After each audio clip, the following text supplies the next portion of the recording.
आज के वीडियो के अंदर हम सीखेंगे एक्सेल के अंदर डायनामिक सैलरी शीट क्रिएट करना, वो भी बिना किसी VBA कोडिंग के, बिना किसी एक्सेल फंक्शन के। दोस्तों मेरा नाम है अभिषेक और आप देख रहे हो अभी इन्फोवर्ल्ड यूट्यूब चैनल। दोस्तों हम कुछ इस तरह का डायनामिक सैलरी शीट क्रिएट करने वाले हैं। यहाँ पे आप देख सकते हो मेरे पास दो टेबल है, एक ये इनपुट टेबल है और एक ये आउटपुट टेबल है। इनपुट टेबल के अंदर मैं अगर कोई भी चेंजेस करता हूँ, जैसे कि यहाँ पे एक एंट्री कर लेता हूँ, यहाँ पे मैं एक नाम एंटर करता हूँ और यहाँ पे उसकी अमन वर्मा एंटर किया और उसकी सैलरी डाल दी हमने सपोज 15,000।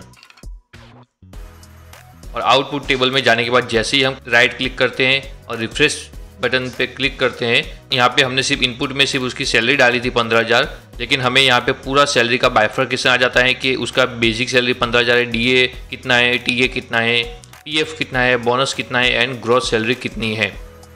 और अगर किसी की सैलरी कम होती है, जैसे कि यहाँ पे नेहा पटेल दिया हुआ है, उसकी 35,000 है और उसे मैं करता हूँ 50,000। और सैलरीज ये जो आउटपुट टेबल है उसके अंदर जाने के बाद रिफ्रेश कर देते हैं तो यहाँ पे नेहा पटेल की सैलरी आप देख सकते हो 50,000 आ जाती है और पूरा बाइफर्केशन आ जाता है उसकी सैलरी का। ये टेबल बनाना बहुत ही आसान है। इसे अगर आप एक्सेल में बिगिनर हो तो भी आप बना सकते हो। इसे बनाने के लिए आपको किसी एक्सेल फंक्शन की ज़रूरत नहीं है, किसी भी VBA कोडिंग की ज़रूरत नहीं है। बस ये वीडियो पूरा देखना और आप इस टेबल को बनाना सीख जाओगे। तो चलिए शुरू करते हैं। दोस्तों यहाँ पे मैंने एक्सेल के अंदर एक छोटा सा डेटा ले लिया है। यहाँ पे एम्प्लॉय के नाम दिए हुए हैं और यहाँ पे बेसिक सैलरी दी हुई है। अब इस डेटा में कहीं पे भी क्लिक करना है और कीबोर्ड से प्रेस करना है Ctrl+T। तो Ctrl+T प्रेस करते ही आपको कुछ इस तरह का ऑप्शन देखने को मिल जाता है। इसके अंदर आता है माई टेबल हैज़ हेडर। तो इस चेकबॉक्स पे क्लिक रहने देना है और आपको ओके दे देना है। तो ओके देते ही आप देखोगे आपका जो नॉर्मल डेटा था वो टेबल फॉर्मेट में कन्वर्ट हो जाता है। अब इस टेबल के ऊपर क्लिक करने के बाद आपको जाना है डेटा के अंदर और यहाँ पे आपको फ्रॉम टेबल रेंज का एक ऑप्शन मिल जाता है, उस पर क्लिक कर देना है। तो आपका ये जो डेटा था वो पावर क्वेरी एडिटर के अंदर आ जाता है। यहाँ पे आप देख सकते हो आपका पूरा डेटा पावर क्वेरी के अंदर आ चुका है। अब इस टेबल 2 जो नाम लिखा हुआ है इसकी जगह पे आप इसका कोई भी नाम दे सकते हो। मैं दे देता हूँ इनपुट डेटा। अब हमें यहाँ पे हमारे अलग अलग कॉलम्स ऐड करने हैं, जैसे कि DA, TA, PF, bonus and gross salary. तो हम पहले DA ऐड करते हैं। तो उसके लिए आपको जाना है कस्टम ऐड कॉलम पे, कस्टम कॉलम पे क्लिक कर देना है और यहाँ पे कॉलम का नाम देके DA, ब्रैकेट में हम लिख देते हैं 15%, ब्रैकेट क्लोज और उसका फॉर्मूला ऐड करना है। तो हमारा DA होगा 15% ऑफ बेसिक सैलरी। तो बेसिक सैलरी के ऊपर आपको क्लिक करना है 2 टाइम, तो यहाँ बेसिक सैलरी आ जाती है। अब एस्टेरिस्क का साइन लगाते हैं मल्टीप्लाई के लिए एंड आपको 15% नहीं लिखना है। जैसे ही अगर आप 50% लिखते हो तो आपको यहाँ पे देखने मिलती है एक एरर टोकन EOF एक्सपेक्टेड, ये एरर एक है। तो इसकी जगह पे आपको लिखना है 0.15 एंड ओके दे देना है। ये 0.15 कैसे आया कि 15 डिवाइड बाय 100 करते हैं तो 0.15 आता है एंड ओके देते हैं। तो यहाँ पे हमको बेसिक सैलरी के ऊपर से DA कैलकुलेशन होके मिल जाता है। अब हम हमारा नेक्स्ट कॉलम ऐड कर लेते हैं। कस्टम कॉलम पे क्लिक करेंगे। अब लिखते हैं TA, ब्रैकेट के अंदर @10%, ब्रैकेट क्लोज। यहाँ पे बेसिक सैलरी पे डबल क्लिक कर लेते हैं, एस्टेरिस्क का साइन लगाएंगे और 10% के लिए 0.10 लिखेंगे एंड ओके। तो ये भी कैलकुलेशन हो जाता है। अगेन कस्टम कॉलम पे क्लिक करना है, नई कॉलम ऐड करनी है हमें PF है 12%, ब्रैकेट क्लोज। यहाँ पे बेसिक सैलरी पे डबल क्लिक करेंगे, एस्टेरिस्क का साइन एंड 0.12 12% के लिए एंड ओके। फिर से कस्टम कॉलम पे क्लिक करना है, बोनस है 5%। ये कैलकुलेशन मैं आपको सिर्फ समझाने के लिए कर रहा हूँ, आप अपने हिसाब से पावर क्वेरी के अंदर अपनी कैलकुलेशन, अपने फॉर्मूला आप ऐड कर सकते हो।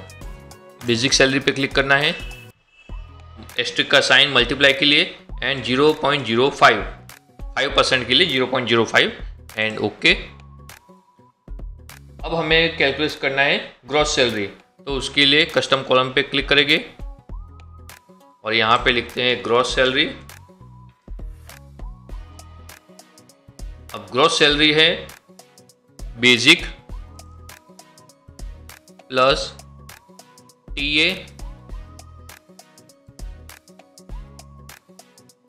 प्लस डीए ले लिया, टीए ले लिया, plus bonus and minus PF and okay. तो यहाँ पे हमारी ग्रॉस सैलरी भी आ जाती है। अब ये हमारा टेबल तो तैयार हो गया। इसके आगे हमें चाहिए सीरियल नंबर।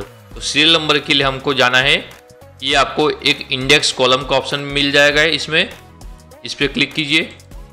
यहाँ पे 3 ऑप्शन दिए, फ्रॉम 0, फ्रॉम 1 एंड कस्टम। अगर आपको आपका सीरियल नंबर 0 से स्टार्ट करना है तो फ्रॉम 0 सिलेक्ट कीजिए। हमारे केस में हम 1 सिलेक्ट करते हैं क्योंकि हमें 1 से सीरियल नंबर स्टार्ट करना है।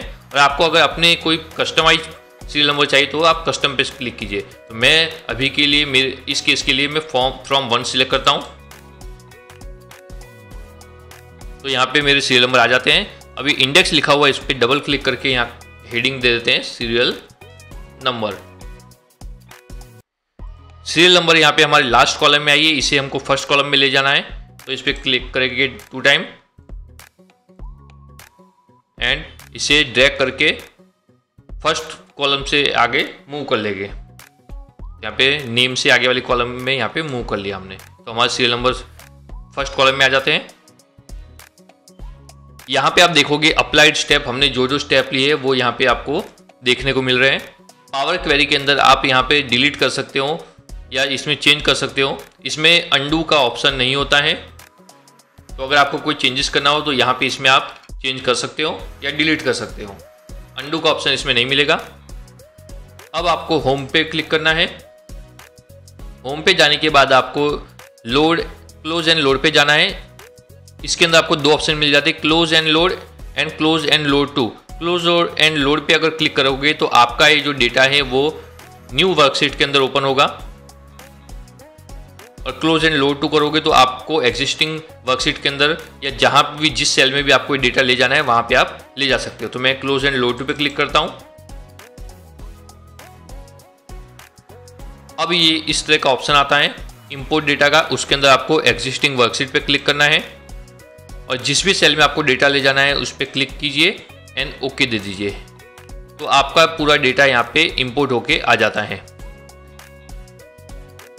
अब अगर आपको इस टेबल फॉर्मेट में कोई भी फॉर्मेटिंग करना है, इसका डिज़ाइन चेंज करना है, तो आप इसमें कहीं पे भी क्लिक कीजिए, टेबल डिज़ाइन में जाइए और यहाँ पे अगर अलग अलग ऑप्शन मिल जाएगी, आप किसी भी फॉर्मेट को सिलेक्ट कर सकते हो। तो मैं इस फॉर्मेट को सिलेक्ट कर लेता हूँ। अगर आपको टेबल फॉर्म का ये जो टेबल फॉर्मेटिंग है वो निकालना है तो बैंडेड रो पे क्लिक कीजिए, तो आपका फॉर्मेटिंग निकल जाता है। फिल्टर का बटन ऊपर से निकालना चाहते हो फिल्टर ऑप्शन, तो फिल्टर बटन पे क्लिक कर दीजिए। इसी तरह से फर्स्ट वाले इनपुट टेबल में भी आप बैंडेड रो कर दीजिए एंड फिल्टर बटन पे क्लिक कर दीजिए। अब आपको जाना है पेज लेआउट में। यहाँ पे आपको ग्रिड व्यू है, तो व्यू पे आपको अनचेक कर दीजिए, तो आपका बैकग्राउंड में से जो लाइनिंग थी, ग्रिड थी, वो निकल जाती है। अब आप इस टेबल के अंदर कहीं पे भी कोई भी एंट्री कीजिए, जैसे अमन वर्मा लिखा हुआ है तो मैं यहाँ पे उसकी सैलरी कर देता हूँ 55,000। और इस टेबल में आने के बाद कहीं पे भी क्लिक करके राइट क्लिक कीजिए एंड रिफ्रेश पे क्लिक कर दीजिए। तो आप देखोगे कि अमन वर्मा की जो पहले सैलरी थी 15,000 थी, अब यहाँ पे 55,000 आ जाती है। उसी तरह से विवेक नायर की 33,000 है, तो उसको हम कर देते हैं 43,000। अभी आप देखोगे विवेक नायर में 33,000 है। एक बार रिफ्रेश कर लेते हैं इसे, तो ये देखो 43,000 हो गई। अब यहाँ पे एक एंट्री ऐड करके देख लेते हैं। अभिषेक एंड सैलरी है 85,000। अब डेटा में जो आउटपुट डेटा है उसमें जाइए, राइट क्लिक कीजिए एंड रिफ्रेश कर दीजिए, तो आपकी एक एंट्री आ जाती है। सीरियल नंबर आ गया, बेसिक सैलरी आ गई, नाम आ गया और पूरी सैलरी का बाइफर्केशन आ जाता है। ये बस आपको पावर क्वेरी में 1 टाइम सेटअप करना है। उसके बाद आपको बस आपके इनपुट टेबल में चेंजेस करने हैं। ऑटोमेटिक रिफ्रेश करने के बाद आपकी सैलरी का पूरा जो बाइफर्केशन है वो अपडेट होता रहेगा। दोस्तों अगर आपको आज का वीडियो पसंद आया हो तो प्लीज़ उसे लाइक करें, दोस्तों के साथ शेयर करें। चैनल पर पहली बार आए तो चैनल को सब्सक्राइब कर लीजिए। मिलते हैं नेक्स्ट वीडियो में, तब तक के लिए धन्यवाद।